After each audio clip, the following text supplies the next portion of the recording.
Nandamuri family party TDP. ఆ ఫ్యామిలీకి చెందిన ప్రతి ఒక్కరూ కూడా టీడీపీకి మద్దతుగా నిలుస్తారు. అయితే ఒక్క పురంధరేశ్వరి మాత్రం చాలా సంవత్సరాలుగా తండ్రి స్థాపించిన టీడీపీ పార్టీకి వ్యతిరేకంగా వెళ్తుంది. ఏ పార్టీకి వ్యతిరేకంగా అయితే ఎన్టీఆర్ టీడీపీని ఏర్పాటు చేశారో ఆ పార్టీలో అంటే కాంగ్రెస్లో పురంధరేశ్వరి కేంద్ర మంత్రిగా కొనసాగిన విషయం తెలిసిందే. ఏపీలో కాంగ్రెస్ పత్తా లేకుండా పోవడంతో బీజేపీలోకి చిన్నమ్మ పురంధరేశ్వరి జంప్ అయింది. టీడీపీతో బీజేపీకి స్నేహం కారణంగా పురంధరేశ్వరికి పెద్దగా గుర్తింపు రాలేదు. చంద్రబాబు తనకు బీజేపీలో గుర్తింపు రాకుండా చేస్తున్నాడనే కోపంతో బీజేపీ నుండి వైకాపాలోకి చిన్నమ్మ పురంధరేశ్వరి వెళ్లాలని నిర్ణయించుకుంది. అందుకోసం వైకాపా సభ్యులతో చర్చలు సంప్రదింపులు కూడా జరుపుతున్నట్లుగా తెలుస్తోంది. వచ్చే ఎన్నికల నాటికి వైకాపాలోకి పురంధరేశ్వరి చేరే అవకాశాలున్నాయి.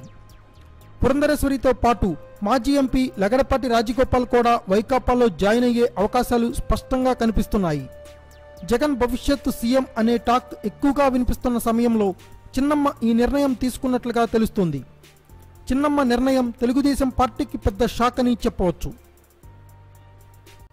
Thanks for watching. Please subscribe our channel.